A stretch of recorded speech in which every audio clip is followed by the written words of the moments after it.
So this Git mini presentation will be on branching and merging. Branching and merging is one of the areas where Git really shines. So this is probably one of the most compelling arguments to use Git, how well branching and merging works. So let's go ahead and start off by looking at the Git command line. To create a new branch, we just say git branch, give it a name.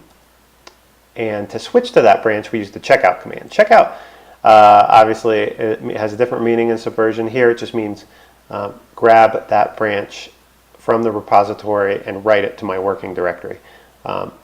This does overwrite the working directory, but if you don't have a clean working directory, meaning if you've updated files, it's not going to lose those. It's going to tell you that your files have changed, that you need a clean working directory. You can, override that.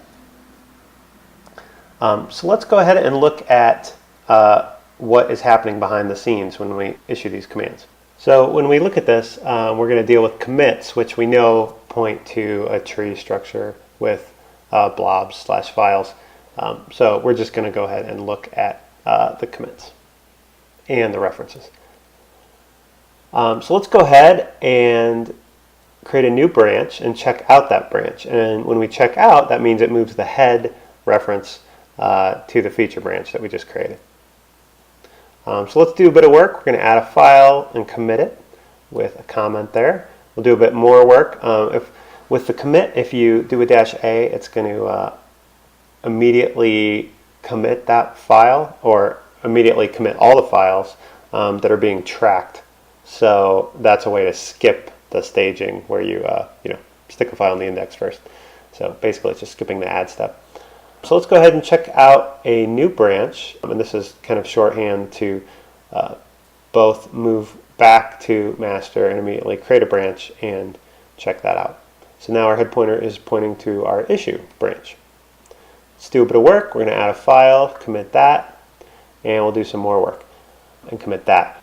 So now we might want to pause briefly and check out the status of things. Do a git log, git status, see where we're at. And these are the files in the repository that have been committed. And we can see each of these files has their associated hashtag. And this is what Git's going to use to figure out what to do next. So here we can see that our main file was the same in the second commit on the feature branch there, but then it changed by looking at the hashtags. We can tell that main.c has not changed just because its pointer, the hash pointer, has not changed. So it's the same all the way across. Feet.c changed there. We can tell where it was added, changed, and same with the issue.c file there. So now it's time to merge. So first let's go ahead and check out master, and we want to merge our issue branch into master. We want to bring those two together. We want to make sure that our master branch, bring it up to date with all the changes we've made on this issue branch. So we're going to check out master, which just moves the head pointer back. And when we merge in, Git knows that basically no changes have been made on the master branch since the work with issue was done. So this is a special kind of merge. It's called a fast forward merge. And it's the fastest possible merge you can have. It's faster than any Subversion merge that has ever been done in the history of mankind. Basically, it knows that since nothing has changed, all we need to do is update that reference. So we're just going to move that pointer and essentially just write a 40-character byte file. Now let's say we want to merge in the feature branch to master. This is a little bit different. It's not a fast forward merge, but what Git's going to do is it does know where the common ancestor is. That's the merge base. This is called a three-way merge, and Git's going to look at basically those three commits. And what is the magic? How does Git do this? It's actually fairly straightforward. It's not that magical, even though it seems that way. So first of all, we're going to look at the first file there, readme. And we can see by the hashtags that since it was created, nothing changed, which is great. Super easy. We just write that to the new commit. Now let's look at main.c. We can see that in the top branch there, in the issue branch, it has not changed since the merge base. But in the bottom feature branch there, it has changed. So what Git is smart enough to know is that since it hadn't ever changed in the top branch, it's most likely that the main.c, the latest version of that, is there in the feature branch. So it's just going to grab that and write that one. Piece of cake. And then we know that these two files are essentially new. Pretty straightforward. We just write those. So there, we're done. And Git can merge in a tremendous amount of information very quickly using this approach. But what if one of the files did change in both places? So let's say main.c changed both in the issue branch and the feature branch there. This is a merge conflict. So Git's going to handle this pretty much like Subversion does. It's going to just write a message there. The message is a bit scary, but it's really not. If we do, that should really say Git status. If we look at the status, it's going to tell us that both branches modified that file, and what we need to do is basically just resolve it. So it writes in some nice text there.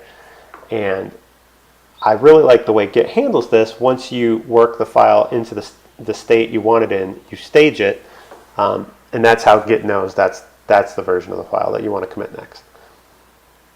So that is it. And then you could use a merge tool for this, and then you just commit it. Now if we go back and check out our feature branch and do a bit of work there, and then we want to merge things back together, Git doesn't need to do very much work.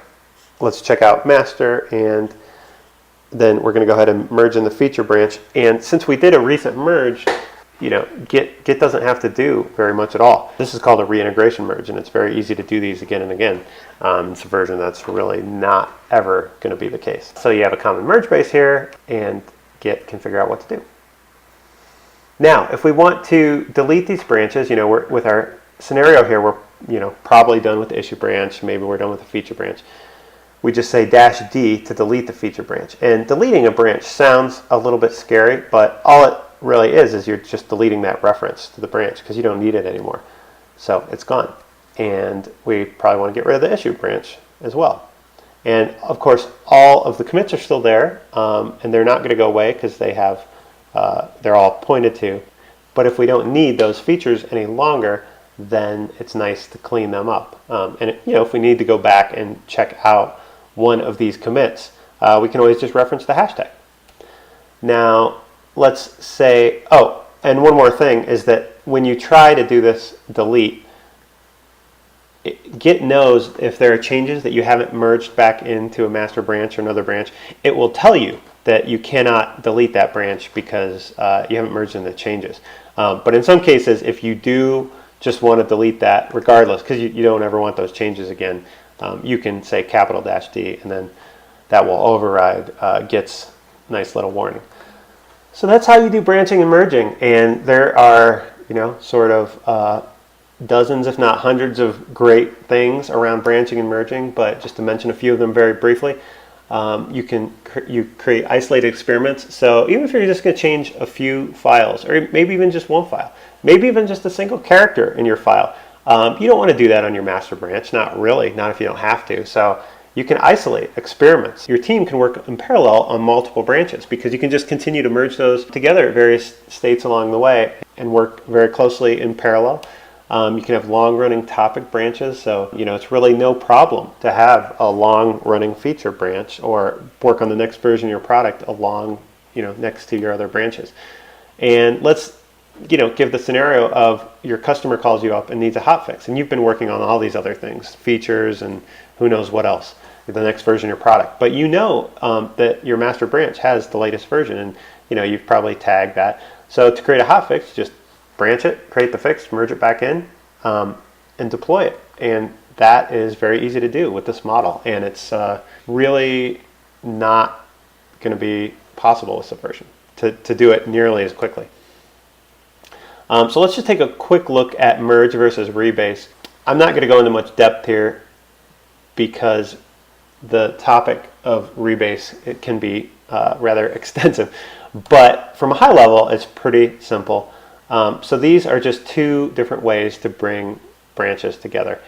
So we've already looked at how merge works, and so let's say this is the current history, how the history looks. If we're going to merge together the idea branch into the master branch, we do a merge commit.